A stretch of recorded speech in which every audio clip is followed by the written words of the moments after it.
growing up blonde, I was watching this video about a woman. She was talking about skin tones, right? And she was talking about how if people are allowed to praise themselves for being dark-skinned, people who are light-skinned should be allowed to praise themselves. Since like, oh, you know, in like white communities, oh, you're allowed to praise yourself for being blonde. But then it got me thinking, this isn't true. Hi, editing CC here. What I mean is blonde hair in the white community is actually heavily policed the same way being light-skinned in the black community is heavily policed. Black people tend to believe that same myth about blonde hair, where it's like, oh, as soon as you're blonde, white and thin, everything in your life is all hunky-dory and okay. And so here I'm just showing how, like, you know, both in the white community and the black community, people believe this same stereotype to be true. And I think it's very similar to the whole light-skinned experience. And obviously I can talk on both of them because, well, I experienced both of them. Yeah. Now, though I may not be Caucasian, but like I was born and raised in Western Europe, well, in the UK, where there are a lot of people who have lighter hair colors like blonde and ginger. Don't know why there's nobody ginger in this room, but like, nah, you're not. And like, nobody who's blonde ever talks about these things. It seems like stuff that you just silently watch people go through, including yourself, and like people just project their experiences onto you. So I just wanted to share some as an introduction, because obviously, much like with everything else on this channel so far, I'm gonna make follow-up videos. Just like with being light-skinned, there are these weird people who engage in hierarchy thinking. These are normally people who are deeply insecure with themselves, right? Who were told that if you were just this, so blonde, that like life would be easier for you. The same way somebody who's dark skinned may get told by their parents, if you are light, life may be easier for you. But as we all know, this isn't the case. However, with any kind of coveted feature, coloring, size, whatever, the people do see it as like something that'll make your life easier. For some things they're right, like being thin, and then for other things, well, it's not right 100%. Nothing is right 100% of the time. And then you have, of course, the people who have weird fetishes who think that same way. Now, I want to preface this for all the possible racists out there who want to say that, oh, well, it's not going to be the same as you. It's not going to be the same for you because, well, you're black. Actually, no. All of those same stereotypical jokes were used on me. And I think the blackness actually caused them to use it, some people to use it with a bit more vim. Oh, what's standard English? What's vim in standard English? That would be like a bit more energy. They put a bit more welly behind it. Oh, what's that in American English? They're just, you know, they went harder, you know? They went harder with it. That's what it caused. You have this weird intersection of the hierarchy thinkers and the racial fetishizers saying that, oh, not only would your life be easier, but like you think you're better than me because, well, you are blonde. And then you have the people who try and pit the different shades against each other, like whether it's, I mean, think of how level 7 hair, so that's like dark blonde hair. Think of how that's called dirty blonde. Think of how people like shame other people for not being naturally blonde. I mean, I don't think there's anyone who's naturally blonde who's ever really cared about that. Like, I don't care if somebody dyes their hair and they want to call themselves blonde for their whole life. Why not? And then there are, you know, there's the whole trying to say that honey blonde is strawberry blonde and that strawberry blonde is ginger, and that, oh my god, there's actually so much.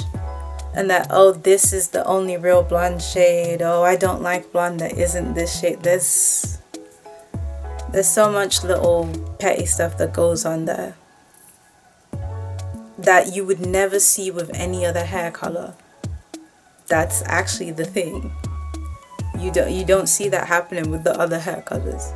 And half the time it'll be from people who don't even have the hair color, whether naturally or bleached. Like it's literally not on their head right now, but they'll be making the most noise.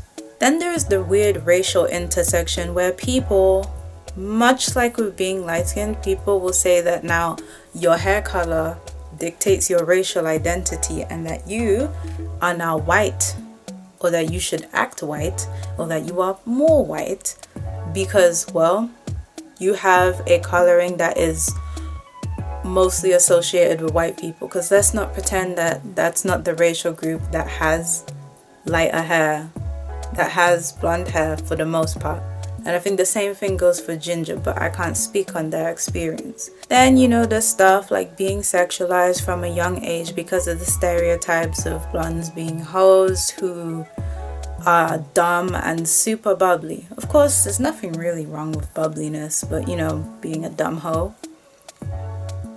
it's not nice. That, even in class, I was in top set for my whole educational career, right? And I did go to uni and I do have a degree, but throughout all of that there were people who would try and make me feel like I was dumb. Both people who had better and worse grades than me.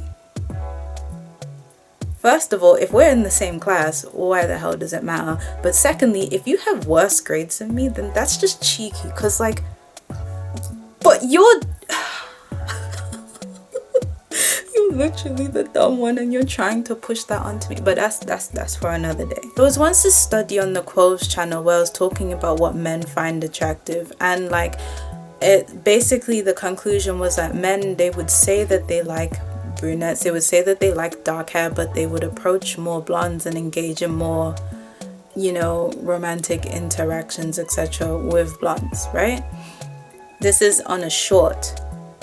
I might link it, I might not. You could just go and search it yourself. It'll still be up there.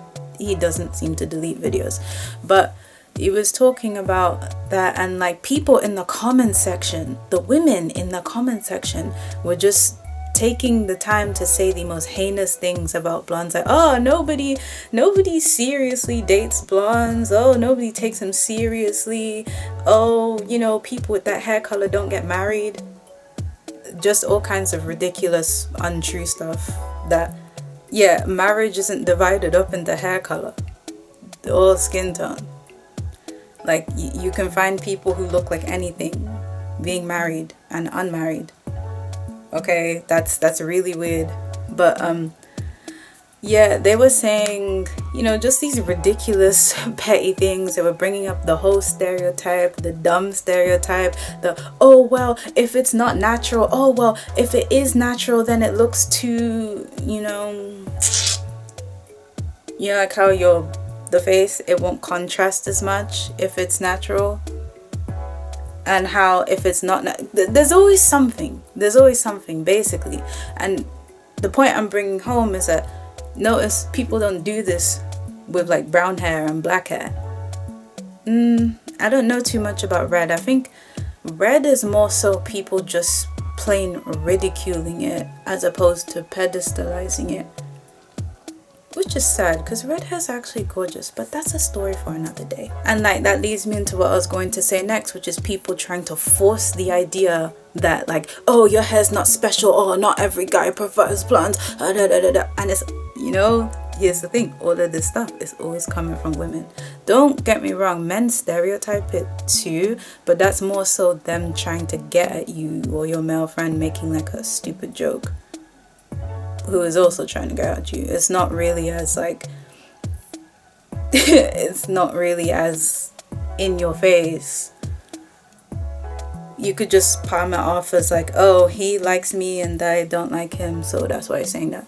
Whereas when girls say it, it's a bit more damn, okay, it hurts a bit more. Especially when you don't have hierarchy thinking. You're kind of just hurt and confused at what is being said to you.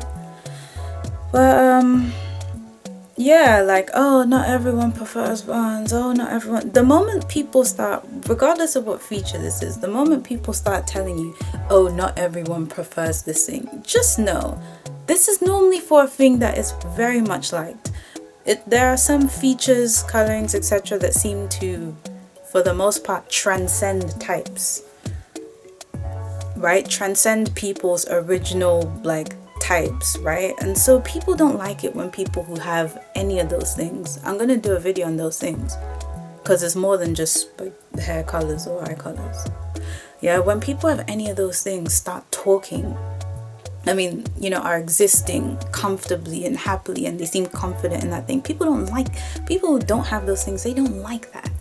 And so they want to see if they think you're here and they think they're here. So instead of trying to build themselves up to be here too, they want to go like, yeah, knock you down instead of building themselves up. It's really sad. Yeah, these kinds of women are also the same kinds of people who you'll find shouting, oh no, she's blonde. And I know what you're thinking. There are people who are also blonde who have said that.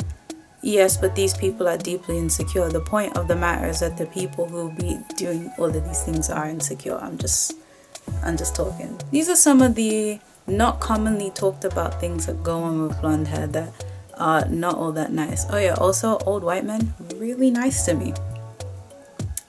I found out recently that blonde hair is associated with youth and wealth because apparently, like, when people bleach it, it takes a lot to maintain. Like a lot of money, okay? And apparently it can automatically make people look rich. Well, if every mean rich woman in a movie, they seem to make her blonde, whether young or old, then like, yeah, maybe. But I didn't know that people take these TV stereotypes that seriously. I guess for me, maybe because I grew up, I don't know. When you grow up, yeah, I don't know. I just grew up realizing that, oh, well, I have a friend who doesn't act like this, so this must not be that true. I don't know, I guess I started watching TV early? No, I think I'm just smart. That might just be it because, well, stereotypes may be true for some people, but stereotypes also have agendas attached to them.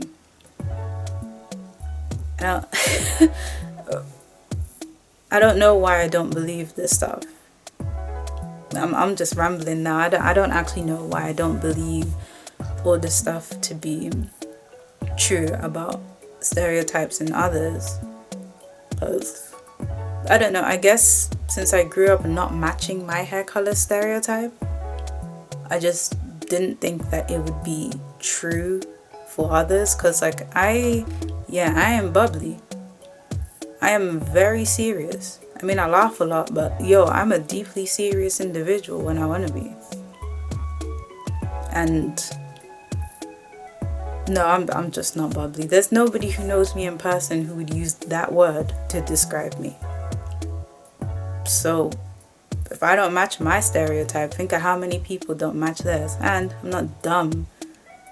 I know I talked about being made fun of. Like, I know I talked about being made fun of and people putting the dumbass stereotype on me, but like, I have also been getting compliments on my intelligence since age 4 up until now. So, yeah. It's actually quite interesting how for everything we experience, we also have the opposite experience. It's quite funny. Like, no matter how beautiful you are, there will always be somebody who's waiting to call you ugly. But I have a theory that suggests that the people who go out of their way to tell you about how much they hate your face are probably the people who actually like your face the most, but they know that you won't pay attention to them. Or like, everybody's calling this person beautiful. See, if I call her ugly, she's gonna remember me. But that's just theorizing, but I believe it. But yeah, that's it. That's my introduction to growing up blonde. There will be more videos on this. much like with everything, I have a lot of editing to do.